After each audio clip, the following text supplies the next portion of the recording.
All right. Hey, Shalom. First and foremost, I want to give all praises, honor, and glory unto Yahweh, Bahashem, Yahweh Shai, Bahashem Chakwadash, and double honors unto the apostles and elders of Great Millstone, and as well as the men that taught them, and peace and blessings to all you Akim out there who pushing this word with truth and sincerity, and as well as to all you believers out there who believe on the gospel. And it's the brother Quara Abad from the GMS Houston camp. And I want to go into another lesson. It should be a fairly quick lesson, something that just hit my spirit, as I was sitting here. Sometimes as we in this world, especially, those of us who in the know, granted, everybody who in the world, they going through hard times, they have thoughts that trouble them, they got things that piss them off as well, but even more so us, and the reason I say this is because we know how the world's supposed to be ran. We know how day-to-day society is supposed to be, and is the total opposite from it. So, just being here in a wicked society, having the righteousness and understanding the will of the Lord, it is hard. And sometimes we do get overwhelmed. It's like, trucks in the background. Sometimes we do get overwhelmed. Sometimes, we may get frustrated, whether it be, it may be with ourselves at times. Maybe with ourselves, that... we may want to work on some things and we ain't getting straight to it. You just mad at yourself, or family. Hey, maybe a wife, your children aggravating you, stressing you out, your job stressing you out, overwhelming you, so on and so forth. People in the world, you in traffic, it's hot, whatever it may be. But the thing is that what I was thinking about is how Yahweh Shai, often Yahweh Shai would separate himself from the multitude of the people, from his disciples, and just go pray. You see? And just go pray. And that's what I was kind of thinking about. Like, man, Yahweh Shai, he used praying as one of his strengths. You see, even in the Garden of Gethsemane, when he was weak, what he did, he left the disciples and went pray. You see? And went pray, man. Because that's the comfort right there. You see, that's the comfort right there as we, again, amongst these people, man. Because think about it. Once we put up that prayer to the Lord, it's a comfort in that because we know this power control all things. And if we serve in him, he can grant us unto whatever we ask him, man. And you got a wholehearted believer that as a believer, that our power is willing and able to do anything, man. Of course, as the scripture say, according to his will. But the Lord, there ain't nothing hard for the Lord. You ask him to, strengthen your spirit for the day. Comfort your spirit, allow you to, get through your job at work, being amongst these Edomites. Even me, and I'm going to get some precepts in a few. I ain't really got too much as an impromptu. But even me at my job, now I got into the industry I'm in with zero experience, right? Zero experience. And the thing is that I get called into meetings, asked to do shit, with certain higher ups or, my boss. And the thing is, before I go to meetings, I pray to the Lord, hey, Yahweh Shai Shai, give me wisdom to speak the worldly wisdom amongst these people. Whatever they ask me about this job, Lord, put in my spirit to know it. And when we, anyway, it'd be a successful meeting. I just say that, right? It'll be a successful meeting. I thank the Lord after for that. But the thing is, man, whatever we need, if you're feeling overwhelmed, if you're feeling stressed, man, go pray to your power, man. That's really, praying is a form of spiritual power. You talking to the God of heaven and earth. Come on, man. Let's get this real quick. Come on.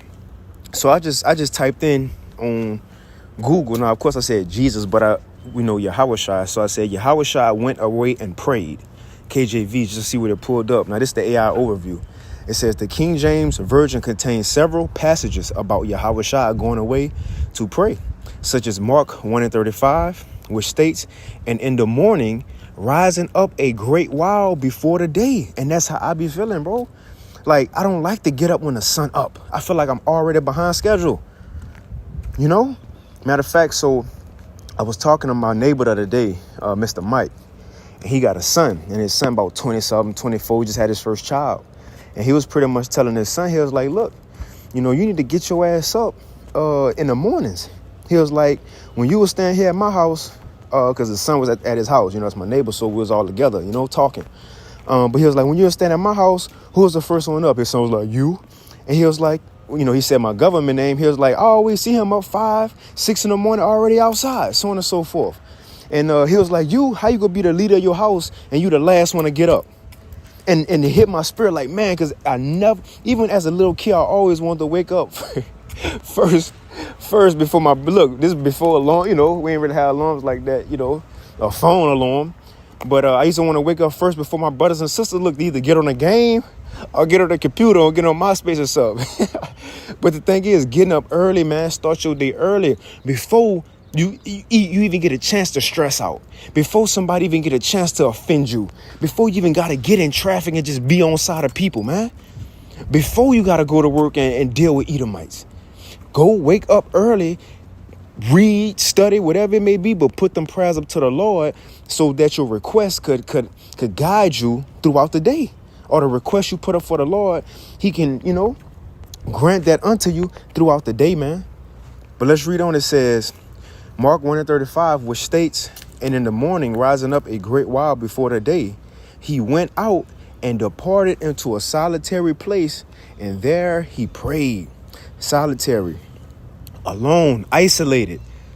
It says existing alone. So Yahushua go into the woods, right into the mountains, and hide himself and have a one-on-one conversation with him and his father, man. Let's read on. It says, in other verses like Matthew 26:39 and Luke 6:12, it says, also describe him seeking out solitary places to pray, often for extended periods, to commune with the Most High.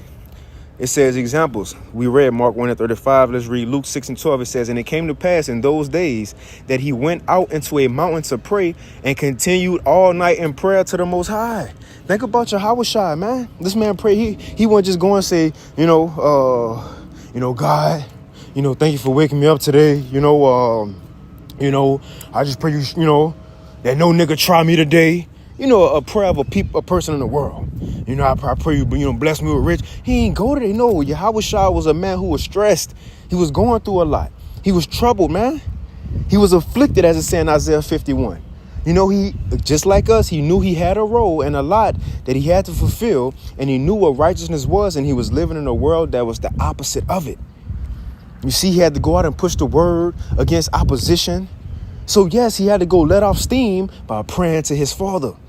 He had, because he couldn't, what is he going to do?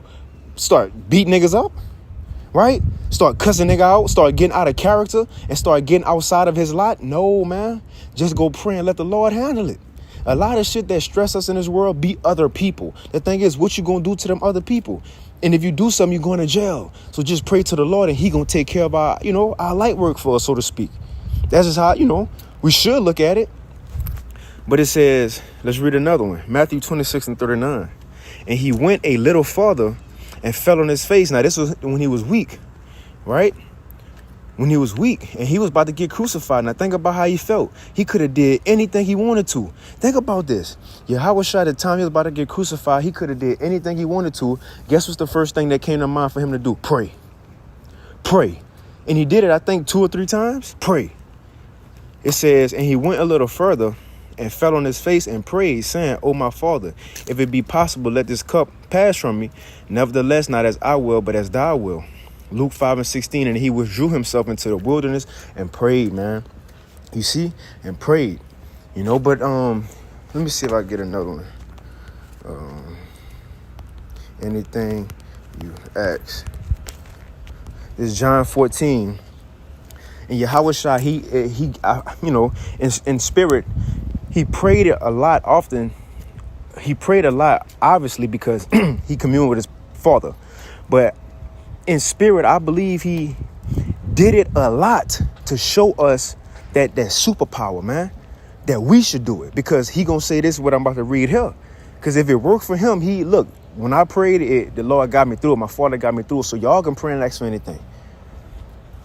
John 14:13, and whatsoever ye shall ask in my name. So now when we pray in that prayer in Bahashem, in the name of Yahushua, when I put my prayers up, whatever I got to say, put my Hebrew up, and I ended off Bahashem Yahushua, the water, the Yad, Tawab. That's it, in the name of Yahushua. In the name of He said it. He said it. So why wouldn't you do it? Come on, man. So John 14:13, and whatsoever you shall ask in my name, that will I do, that the Father may be glorified in the Son. And if you shall ask anything in my name, I will do it, man. You know, let me see. In all things, pray. And this is impromptu, so I'm just kind of pulling some pre's. This Philippians 4 and verse 6, right? Right. Philippians 4 and 6. It says, be careful for nothing, but in everything by prayer and supplication. Let me go to this chapter. Hold on, let me 4:16. I might get the NLT. This Philippians 4:16 NLT, it says, don't worry about anything. Going back to the point. Now we can end it with this.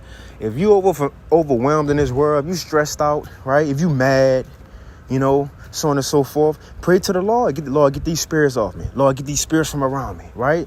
Lord, get these people from, even that, when I'm at like a little work event or something, which I don't want to go, but sometimes you got to, I pray to you how, like some, or say I'm at my job, right? Getting some water, some coffee or something. And an eater might walk up trying to talk. In my mind, I'm shaking my head, smiling at him, but I'm like, Lord, how about Shema Shah Baba Kashah, get this dude out my face. You know, so I can finish listening to my video. And guess what? He'll be like, all right, man, well, you have a good one. Right. Put the prayer up to the Lord. Put the prayer up to, look, we don't just have to ask the Lord only though that's,